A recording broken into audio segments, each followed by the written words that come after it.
Jeff, it's often said that the Federal Reserve has two mandates. One is inflation and the other one is employment. A lot of the talk is about inflation, not very much focus. And in fact, I don't think I came across anyone talking about their changes to employment except for you. So let's talk about what you saw there. And again, for those of us joining the program midstream, we're referring to two articles. This has to be a joke because if it's not, that's at Alhambra Investments. And The World's on Fire because the growth never was. That's at Real Clear Markets. Jeff, employment. Yeah, well, I mean, not to be all sympathetic to the central bank, but they do actually have a dual mandate. And it's not, I mean, that's Congress has given them the dual mandate throughout their history. I mean, after the Great Depression, they were given an employment mandate to maximize employment. And during the Great Inflation, they were giving an inflation mandate, which, as we mentioned in the last segment, the inflation mandate has been placed in the public's mind more toward the front and more into the center of how we believe the central bank actually operates.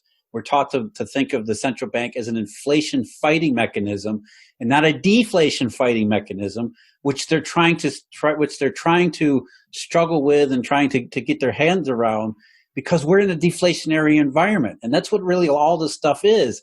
It's a tacit admission, an implicit admission after a long decade of lack of economic growth that, you know what, yes, we have never really recovered from the Great Recession, and then we're stuck in this, what they might call a disinflationary environment. And the way we have to get out of it is to go back to this idea of credibly promising to be irresponsible. And the other part of credibly promising irresponsible in creating this inflation shock is what it's supposed to do as a benefit to the labor market. I'm going to pull up an article. I'm going to pull up your article at Alhambra, and you screenshotted, I think it's their working document. It looks like a document with track changes all over it. You highlighted some things, you circled some things, and can you just walk us through what you're trying to draw our attention to? And with respect to employment, I would like to know what the definition or the meaning is of two words. The first one is deviations, and the second one is shortfall. It's actually, Emil, it's actually not the working document. It's a finished product. What they're doing is they're showing you how it's changed from its last incarnation. And so they're telling you all the things that we took out, all the things that we added, all the things that we changes, the language that was reworded, all these kinds of things. What I'm showing you here, what you're showing us here on the screen, is the section and actually it goes into number 3 too, but it's the section about employment, the employment part of the mandate, not just the inflation part, but the employment part of the mandate. And previously what they had said was that monetary policy would take into account deviations from what they believe is the maximum level. And maximum level is what we colloquially call full employment. So deviations means plural.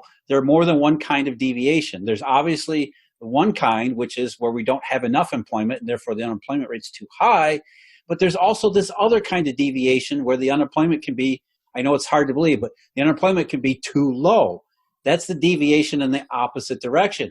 And that's the deviation, by the way, that the Federal Reserve has been operating, the assumption that they have been making since about 2015. So for the last half a decade, they've seen the unemployment rate fall lower and lower and lower, and have judged, because they thought the economy had recovered, because the lower the unemployment rate went, the more they thought that this must be an inflationary, beyond full employment situation that requires a monetary policy response. And that's where forward guidance and all these other things came into play, because they were expecting the unemployment rate to lead to inflation, which then would corroborate the idea that the economy had recovered. Now, as you can see on the screen, they've stricken out these deviations and added only shortfalls to it.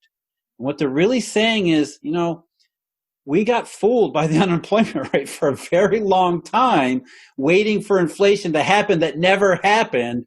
Therefore, we need to be careful now about following the unemployment rate blindly, because we only want to be interested in the situations where there can be shortfalls of employment. And that gets into, there's a bigger discussion here about, R-star, potential full employment, all these other things, slack, output gap, all of these all these other facets of what really is a kind of a, a weird situation where, again, for a very long time, they let the unemployment guide their view of the economy and how they describe the economy to you and me and everybody else.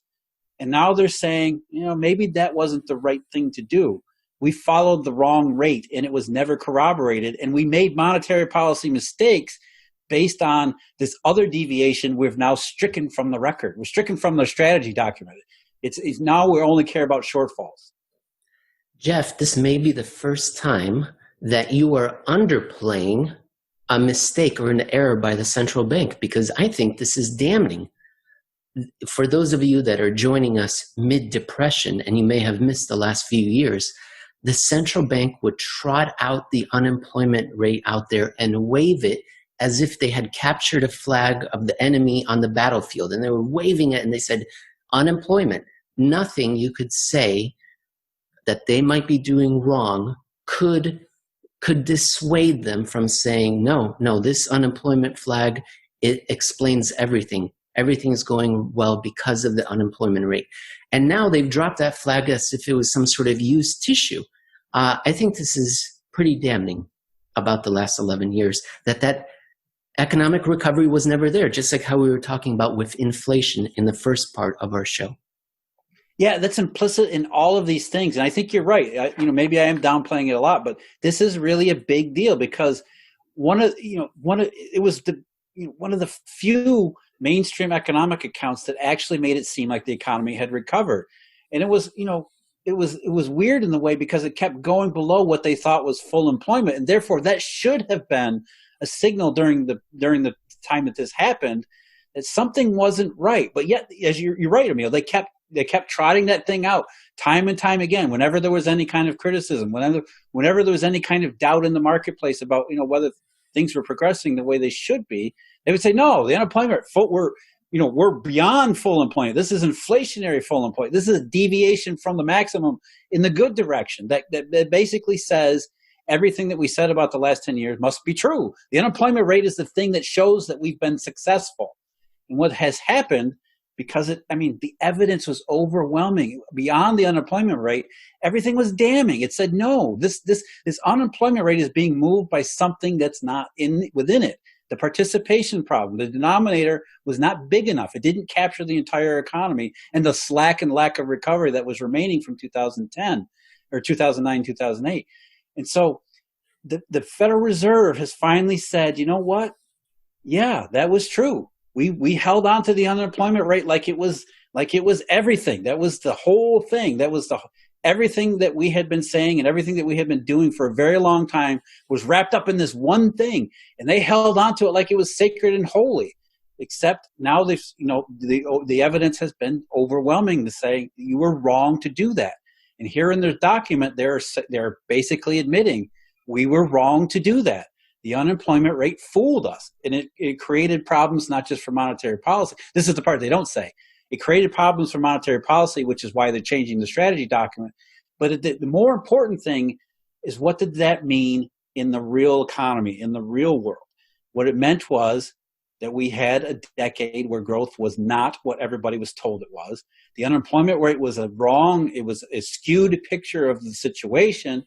And that now you can start to understand why we have so many big political, social, and all these other kinds of problems all over the place, not just here, but around the rest of the world.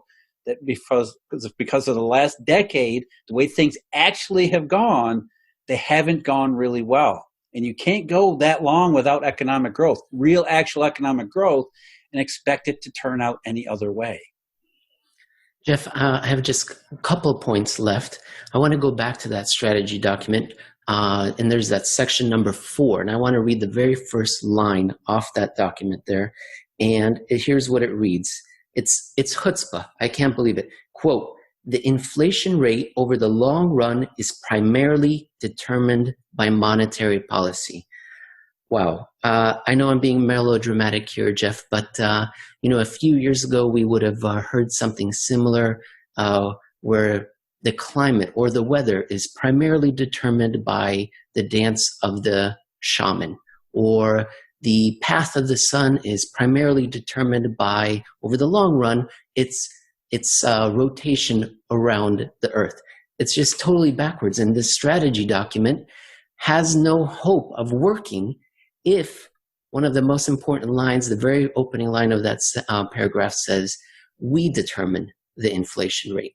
If you have, that's a good point too. But remember what they're saying here, what they're believing, and you're exactly right to equate it to primitive understanding and what I call or what Plato called the parable of the cave. What they're saying here is nothing more than they're restating what is actually a truth. What Milton Friedman always said, what most people actually believe, and they should believe, is that inflation over the long run is a monetary phenomenon. What the Federal Reserve is doing here is conflating monetary policy with the monetary condition, because that's what we're all taught. I mean, that's what we're taught to believe, that those two things are actually synonymous. And this gets back to what we talked about in the first part, which is the credibly promise to be irresponsible. It's the promise. The promise is that monetary policy is money in the economy. Those two things are the same thing. But what we know is that they can't make that promise more more credible, because monetary policy is not money in the economy. That's our whole overriding goal here at Eurodollar University, is to get people to understand the central bank is not central. And you're right, Emil. That's why this document will never work, because until central bankers realize that monetary policy is not the same thing as money in the real economy, then they'll never figure out this inflation puzzle, which means they'll never figure out the economic puzzle, which means more cities burning, more unhappiness throughout the economy, more pressure on society's already existing fractures. All of these things work together, and it goes back to what seems like a one really simple but yet stupid point. Monetary policy is not the same as the monetary system. You just said it so well there, Jeff. Let's leave it at that. That's a perfect way to wrap up that segment.